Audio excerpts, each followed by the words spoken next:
Hello friends, welcome to the day number 7 live session of our JIV, that is IN IFS MCQs unit number 7.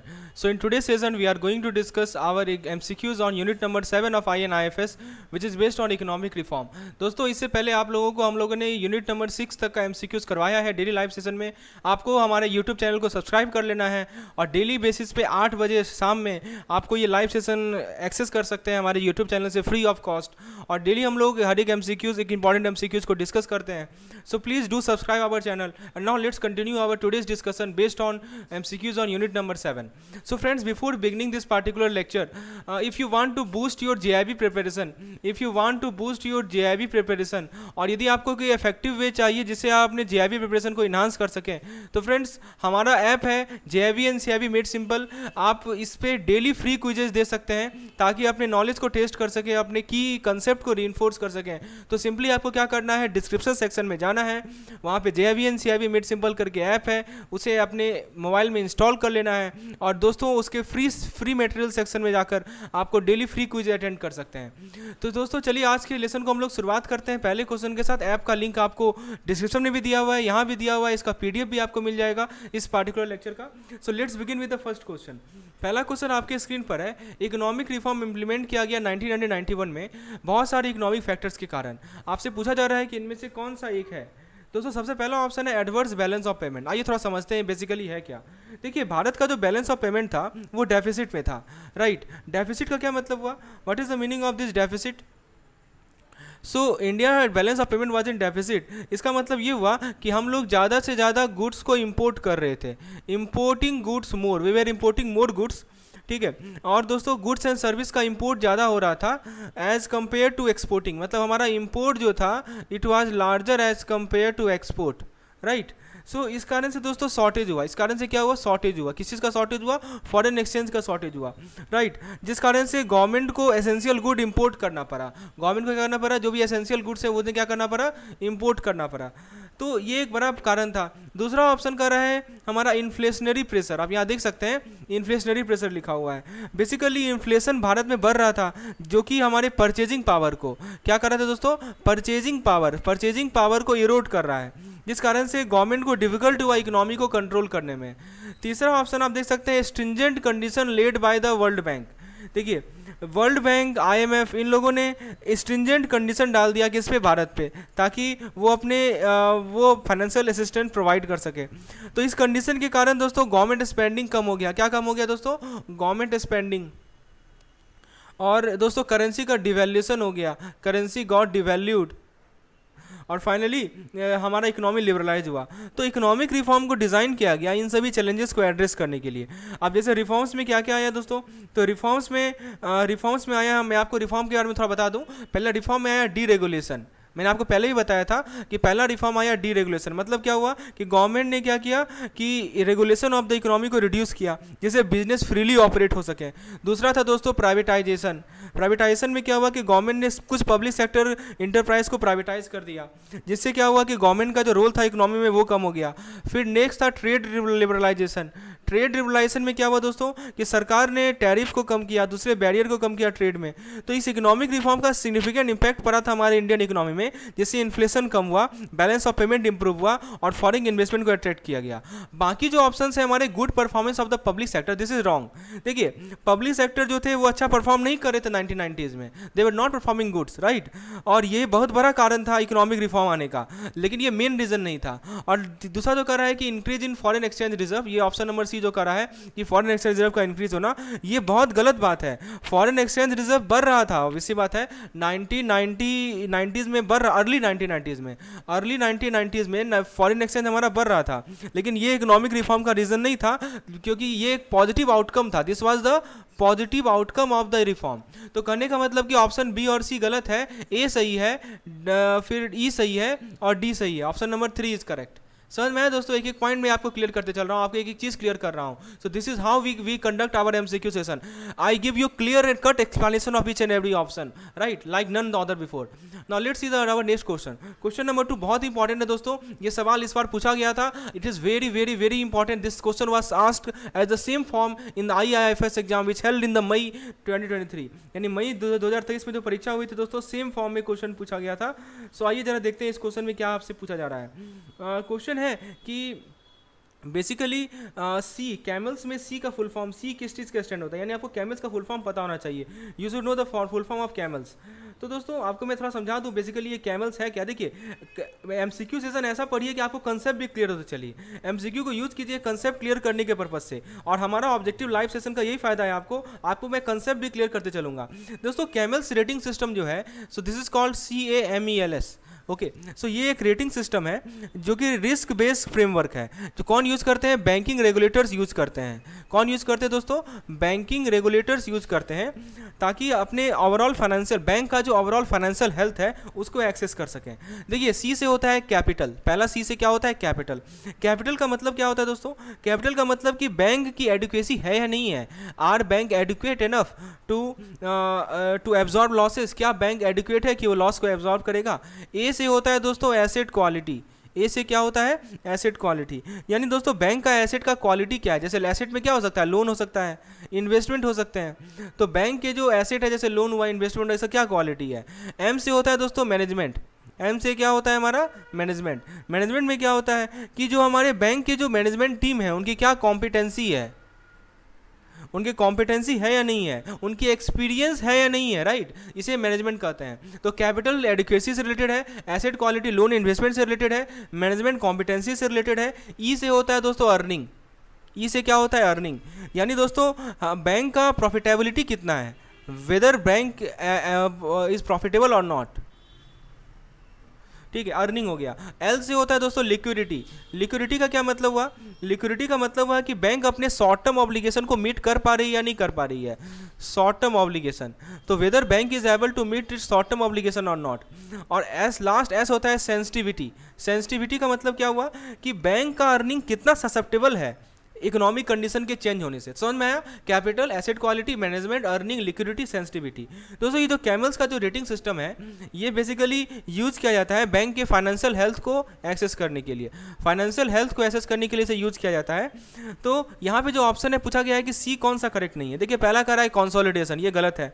ठीक है, ये कोई factor नहीं है जो कि कैमल्स रेटिंग सिस्टम में कंसिडर किया जाए. कॉन्जर्टोम भी गलत है, चैनल भी गलत है. So correct answer is capital. Okay, option number C is correct. समझ में आ गया दोस्तों एक पॉइंट. अब देखिए मैंने आपको 7 क्वेश्चन पूछा सकता है. एम क्या होता है, ई क्या होता है, एल क्या होता है, तो आप सभी का जवाब दे पाएंगे. चलिए आगे बढ़ते हैं.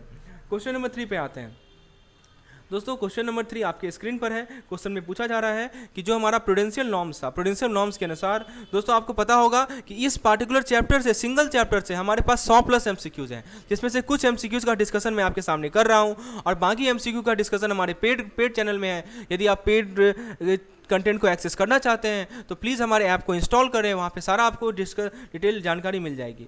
तो देखिए क्वेश्चन आपसे पूछा जा रहा है कि जो प्रूडेंशियल नॉर्म्स हैं उसमें नॉन परफॉर्मिंग एसेट को कितने कैटेगरी में क्लासिफाई किया गया है. Okay, so let's understand this particular question, each and every detail I will explain you.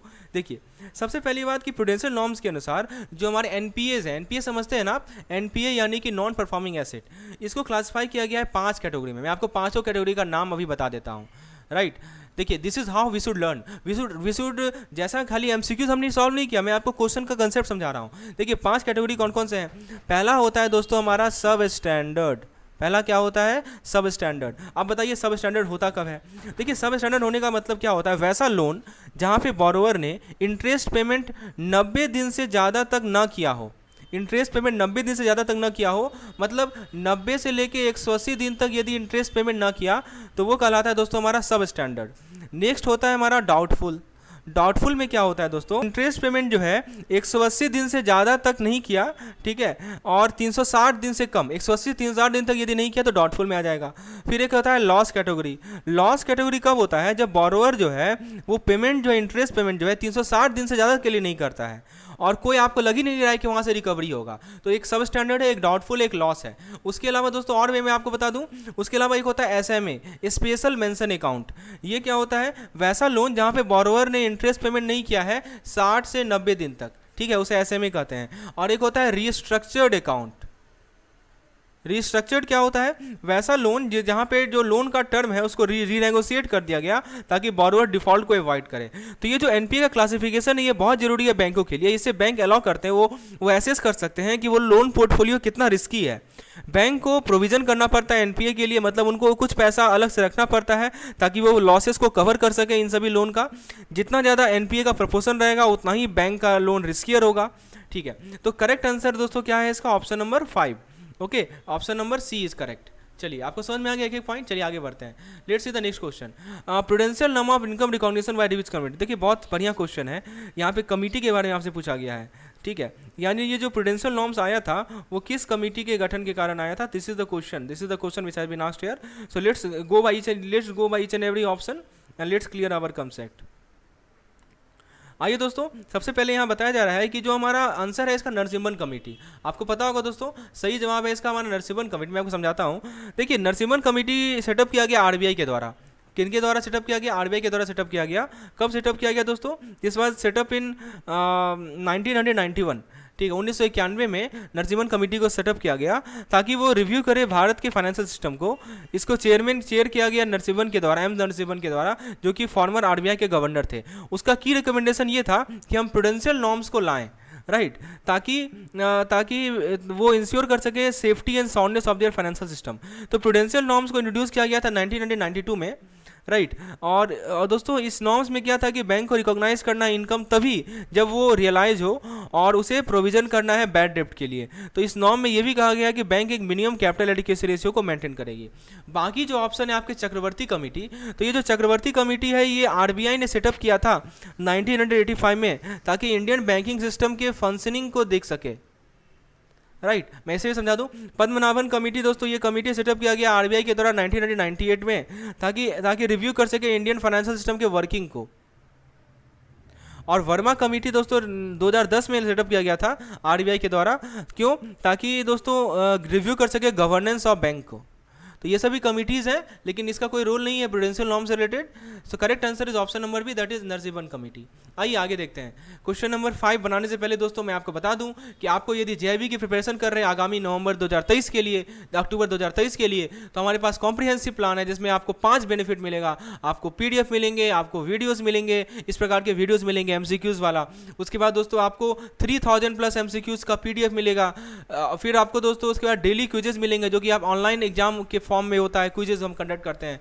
और डेली क्विजेज के अलावा दोस्तों आपको यूनिट वाइज और फुल लेंथ मॉक टेस्ट मिलेगा। यानी आपको ये पांचों एडवांटेज मिल रहा है just at the cost of ₹2000 for every 4 subject and at the cost of ₹500 for single subject. तो देर किस बात की दोस्तों, तुरंत इंस्टॉल कीजिए हमारे app JIB and CIB made simple को और इस पार्टिकुलर कोर्स को एक्सेस कीजिए और अपने कॉम्प्रिहेंसिव प्लान में ये पांचों एडवांटेज को आप गेन कीजिए। निश्चित रूप से आपका जो हमारा एग्जामिनेशन है अक्टूबर वाला वो क्लियर होगा। और दोस्तों यदि केवल PDF की रिक्वायरमेंट है तो उसका भी हमारे पास एक्सेस है, और केवल मॉक टेस्ट की रिक्वायरमेंट है that is also available. So you need not wait, you just install this particular app and gain all the access. Now let's see the next question. अगला क्वेश्चन आपके screen पर है कि जो हमारा direct benefit transfer है या short में जिसे हम लोग DBT कहते हैं, तो ये इसने लॉन्ग पेस पे ट्रैवल किया है, right. It has travel a long path. ये इनिशिएट कब हुआ था, ठीक है, किसके द्वारा इनिशिएट किया गया था, 1 जनवरी 2013 को। बताइए ये जो हमारा DBT है ये किसके द्वारा इनिशिएट किया गया था, 1 जनवरी 2013 को, ये सवाल है दोस्तों। DBT इनिशिएट किया गया था सरकार के द्वारा, गवर्नमेंट ऑफ इंडिया ने इनिशिएट किया था, ठीक है। कब इनिशिएट किया था, जो 2013 को, ताकि एलिमिनेट कर सके, क्या एलिमिनेट कर सके, जो लीकेज है गवर्नमेंट वेलफेयर स्कीम में, और इंश्योर कर सके कि जो बेनिफिट है वो बेनिफिशियरी तक पहुंचे, ठीक है। तो DBT में के अंदर बहुत सारे गवर्नमेंट स्कीम आए हैं। मैं आपको बता दूं, प्रधानमंत्री जनधन योजना PMJDY, फिर प्रधानमंत्री कौशल विकास योजना PMKVY, फिर मिड डे मील स्कीम, उसके बाद दोस्तों NFSA national food security act, और फाइनली हमारा उज्ज्वला योजना। ठीक है। तो these are the scheme which are implemented under the DBT, और डीबीटी बहुत सक्सेसफुल हुआ लीकेज को कम करने में। जैसे पीएमजीडीवाई का लीकेज 40% था इससे पहले कि डीबीटी इंप्लीमेंट हुआ, और इंप्लीमेंट करने के बाद मात्र 1% हो गया, ठीक है। तो आरबीआई ने ऐसा कोई रोल नहीं किया, आरबीआई गलत है, नीति आयोग का भी गलत है, सेबी गलत है, ठीक है। SEBI security exchange board of India होता है, आपको पता है। चलिए, तो करेक्ट आंसर इसका क्या है? करेक्ट आंसर इसका option number D, that is government of India. आइए नेक्स्ट क्वेश्चन को देखते हैं। क्वेश्चन नंबर 6 आपके स्क्रीन पर है। आपसे पूछा जा रहा है कि जो हमारा प्रूडेंशियल नॉर्म्स को इंट्रोड्यूस किया गया था उसका मेन फोकस क्या था। बहुत बढ़िया क्वेश्चन है, आइए डिस्कस करते हैं। So let's discuss this particular question in detail. The question is what, that prudential norms जो इंट्रोड्यूस किया गया था इसका मेन फंक्शन क्या था, इसका मेन फोकस क्या था, इनमें से कौन सा मेन फोकस है, ये पूछा जा रहा है आपसे। ऑप्शन एक है एनपीए, ऑप्शन एक है एनपीए। देखिए मैं आपको समझाता हूँ। देखिए मेन फोकस था प्रूडेंशियल नॉर्म का 3 एरिया में। कौन कौन एरिया था? There were 3 areas. पहला एरिया था दोस्तों कैपिटल एडिक्वेसी।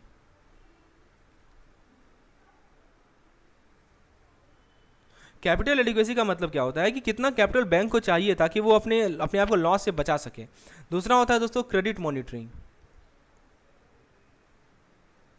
क्रेडिट मॉनिटरिंग का मतलब क्या होता है कि कैसे आप बोरोवर के क्रेडिट वर्दीनेस को मॉनिटर करेंगे। तीसरा होता है एनपीए। एनपीए मतलब होता है नॉन परफॉर्मिंग एसेट। तो बेसिकली नॉन परफॉर्मिंग एसेट होता है वैसा एसेट, वैसा लोन जिसको बोरोवर ने रिपे नहीं किया हो। तो ऑप्शन नंबर, बाकी जो ऑप्शन है merger and amalgamation, this is wrong. Merger and amalgamation एक प्रोसेस होता है जहाँ पे 2 या 2 से ज़्यादा बैंक कंबाइन करते हैं, सिंगल बैंक को फॉर्म करते हैं। ये प्रूडेंशियल नॉर्म से कोई मतलब है नहीं। और जहाँ तक बात है डाइवर्सिफिकेशन ऑफ ऑपरेशन की, दोस्तों ये एक प्रैक्टिस होता है बैंकों का कि वो अपने रेंज ऑफ एक्टिविटीज़ को डाइवर्सिफाई करते हैं।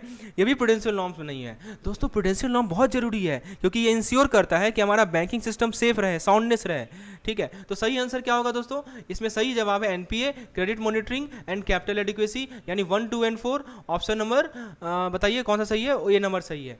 समझ में आया आपको? चलिए आगे बढ़ते हैं, क्वेश्चन नंबर 7 पे आते हैं। क्वेश्चन नंबर 7 आपके स्क्रीन पर है। ये भी बहुत बढ़िया क्वेश्चन है। आपसे सवाल में पूछा जा रहा है कि जो हमारा नया इकोनॉमिक रिफॉर्म आया है, ठीक है, जो हमारा नया इकोनॉमिक रिफॉर्म आया है ये बेसिकली रेफर्स करता है new liberal policy. It refers to the new liberal policy put in place by the Indian government in 1991। मैं आपको एक एक कंसेप्ट क्लियर करूंगा। What is this new liberal policy? This is how we explain each and every concept using MCQs। This is how you should do. आप ऐसे ही करें। देखिए मैं आपको समझाता हूँ। दोस्तों ये जो न्यू इकोनॉमिक रिफॉर्म था ये भारत में आया था 1991 में, ठीक है। क्यों आया था? क्योंकि BOP यानी बैलेंस ऑफ पेमेंट का जो क्राइसिस हुआ था, मैंने आपको समझाया है, इस कारण से ये आया था, ठीक है। तो ये रिफॉर्म को डिज़ाइन किया गया ताकि ये क्राइसिस को एड्रेस करे गवर्नमेंट के फिजिकल डेफिसिट को कम करके। क्या कम करके दोस्तों? गवर्नमेंट के फिजिकल डेफिसिट को कम करके, राइट। तो उसके पहला तो ये तरीका था। दूसरा तरीका था कि हम लिबरलाइज कर लें इकोनॉमी को, और तीसरा तरीका दोस्तों कि हम एक्सपोर्ट को प्रमोट करें। तो ये रिफॉर्म सक्सेसफुल हुआ, बैलेंस ऑफ BOP क्राइसिस को इसने एड्रेस किया, राइट। और दोस्तों जो हमारा CAD था, करंट अकाउंट डेफिसिट था, ठीक है, वो 3.3% पे था। कितना पे था दोस्तों? मैं ऐसे समझाता हूँ आपको। वो था दोस्तों हमारा 3.3% पे। It was at 3.3%। कब? 1990 से लेकर 1991 तक। और ये घटकर कितना पे आ गया? 0.1% ऑफ GDP पे आ गया। कब? 1995 से 96। आप देख सकते हैं, ठीक है। तो इस रिफॉर्म के कारण हमारा करंट अकाउंट डेफिसिट कम हुआ। इस रिफॉर्म के कारण हमारे आर्थिक विकास हुई। इस रिफॉर्म के कारण हमारा जो GDP है वो कहाँ तक पहुँच गया? 7.5% तक पहुँच गया। कब? 1991 से लेके 2000 तक 7% पे पहुंच गया। समझ नहीं आ रहा है आपको? देखिए बाकी जो ऑप्शंस है हमारे, बाकी जो ऑप्शंस है आपके कि लो इकोनॉमिक ग्रोथ। देखिए ये जो नया इकोनॉमिक रिफॉर्म था इसको डिज़ाइन इसी तरह किया गया था कि वो इकोनॉमिक ग्रोथ को प्रमोट करे, ठीक है। इसे लोअर करने के लिए नहीं किया गया था, तो ऐसे ही गलत है। हायर इन्फ्लेशन, तो नया इकोनॉमिक रिफॉर्म को डिज़ाइन किया गया था इन्फ्लेशन को कंट्रोल करने के लिए, बढ़ाने के लिए नहीं। तो ये भी गलत है। और नेक्स्ट है हमारा मैक्सिमाइज द CAD। दोस्तों मैं आपको पहले बता चुका हूँ कि जो नया इकोनॉमिक रिफॉर्म है इसको डिजाइन किया गया था कि COD को कम करे, बढ़ाए नहीं। तो करेक्ट आंसर है इसका option number D, that is addressing balance of payment issue, that is option number 4। देखिए किस तरह से क्लियर हुआ आपका कंसेप्ट। BOP को कम करना, फिर मैंने आपको बताया कि आपको फिजिकल डेफिसिट को रिड्यूस करना, इकोनॉमी को लिबरलाइज करना, एक्सपोर्ट को प्रमोट करना। This were the main objective of the new economic reform which was introduce in the year of 1991। चलिए आगे देखते हैं। नेक्स्ट क्वेश्चन आपके स्क्रीन पर है। क्वेश्चन में पूछा जा रहा है आपसे, the question is asked regarding the economic reforms. Same question है इकोनॉमिक रिफॉर्म्स के रिगार्डिंग। इकोनॉमिक रिफॉर्म को इंप्लीमेंट किया गया था 1991 में, राइट। तो आपसे पूछा जा रहा है बहुत सारे इकोनॉमिक फैक्टर्स के कारण इसे इंप्लीमेंट किया गया था, इनमें से कौन सा एक है? अभी मैंने डिस्कस किया आपके साथ, so let us again review this part को कि एडवर्स बैलेंस ऑफ पेमेंट, ये देखिए पहला ऑप्शन लिखा है बीओपी एडवर्स होना, मतलब ये हुआ कि हमारा जो बैलेंस ऑफ पेमेंट है वो डेफिसिट में है, मतलब कंट्री ज़्यादा इंपोर्ट कर रही है। जब कंट्री ज़्यादा इंपोर्ट करे गुड्स को ना, तो एज कम्पेयर टू एक्सपोर्ट, ठीक है, गुड्स एंड सर्विस, गुड्स भी आएगा सर्विस भी आएगा, तो जब कंट्री ज़्यादा गुड्स और सर्विस को इंपोर्ट करे तो इसे कहते हैं डेफिसिट। इस कारण से दोस्तों हमारा फॉरेन एक्सचेंज रिजर्व का शॉर्टेज होता है, जिससे हमारा गवर्नमेंट को डिफिकल्ट होता है कि वो एसेंशियल गुड को इंपोर्ट कर पाए, ठीक है। फिर अगला है हमारा इन्फ्लेशनरी प्रेशर, यहाँ देखिए लिखा है, I think we have discuss this question right. So the correct answer we have already discuss, so no need to discuss is more once again. Now let's come to the next question. The next question is 1991 का जो economic reform था इसका primary pillar क्या था। दोस्तों primary pillar की बात करें तो सबसे पहला ऑप्शन है लिबरलाइजेशन। तो लिबरलाइजेशन का मतलब होता है कि आप गवर्नमेंट रेगुलेशन को कम करें, राइट, गवर्नमेंट रेगुलेशन को कम करें, लिबरलाइजेशन ये होता है। प्राइवेटाइजेशन का मतलब होता है कि आप गवर्नमेंट ऑन इंटरप्राइज को सेल करें प्राइवेट सेक्टर को, और ग्लोबलाइजेशन का मतलब होता है कि आप इकोनॉमिक इंटीग्रेशन को बढ़ाएं। तो ये जो ऑटोमेशन है this is not one of the primary pillar of the 1991 economic reform. Automation एक प्रोसेस होता है कि आप मशीन को यूज़ करें टास्क को परफॉर्म करने के लिए, जो कि पहले लोग करते थे। तो कहने का मतलब कि बाकी सभी ऑप्शन करेक्ट है, ऑटोमेशन नहीं है। लिबरलाइजेशन आपको पता ही होगा ये की रिफॉर्म का एक की कंपोनेंट था, प्राइवेटाइजेशन एक दूसरा की कंपोनेंट था रिफॉर्म का, ग्लोबलाइजेशन भी एक की कंपोनेंट था, राइट। तो correct answer is option number A. So friends Narasimhan committee किससे रिलेटेड है? ऑब्वियसली बात है बैंकिंग से रिलेटेड है। कैमल्स में सुपरवाइजरी रिफॉर्म का कौन सा पार्ट नहीं है? Capital adequacy, asset quality, merger, option number C is correct, ठीक है। इनमें से कौन सा इंस्ट्रूमेंट नहीं है जो कि इंडियन कॉर्पोरेट सेक्टर यूज करते हैं ताकि फंड को एक्सेस कर सके इंटरनेशनल कैपिटल मार्केट से? सही जवाब है दोस्तों इसका आईपीओ। दोस्तों आप हमारे यूट्यूब चैनल को सब्सक्राइब कर लें, क्योंकि डेली बेसिस पे आपको लाइव सेशन करवाया जा रहा है ताकि आपका एमसीक्यूज़ का स्किल बढ़े। और फ्रेंड्स ये हमारा JIV NCIRB मेड सिंपल का ऐप है, इसको आप प्ले स्टोर से इंस्टॉल कर सकते हैं, हमारे डिस्क्रिप्शन सेक्शन में आपको इसका लिंक मिल जाएगा, वहाँ पे जाके आप इंस्टॉल कर सकते हैं। इस प्रकार का आपको इंटरफेस खुलेगा, यहाँ पे 3 डॉट पे आप क्लिक करेंगे, फ्री मटेरियल सेक्शन में जाएंगे और वहाँ पे आप डेली फ्री टेस्ट को दे सकते हैं। So friend this was all for today session. आज के सेशन में इतना ही रखते हैं, कल फिर मिलेंगे हम लोग अपने नए चैप्टर के साथ, कुछ और इंपॉर्टेंट MCQs को डिस्कस करेंगे। आपको कंसेप्ट क्लियर हो रहा होगा तो एक लाइक जरूर कर दीजिएगा, चैनल को सब्सक्राइब कर लीजिए ताकि इस प्रकार का कंटेंट आपको, इसका नोटिफिकेशन आपको मिल जाए। बेल आइकन को हिट कर दीजिए। किसी प्रकार की जानकारी चाहिए JIB से रिलेटेड तो feel free to contact me on this particular number. Thanks for watching.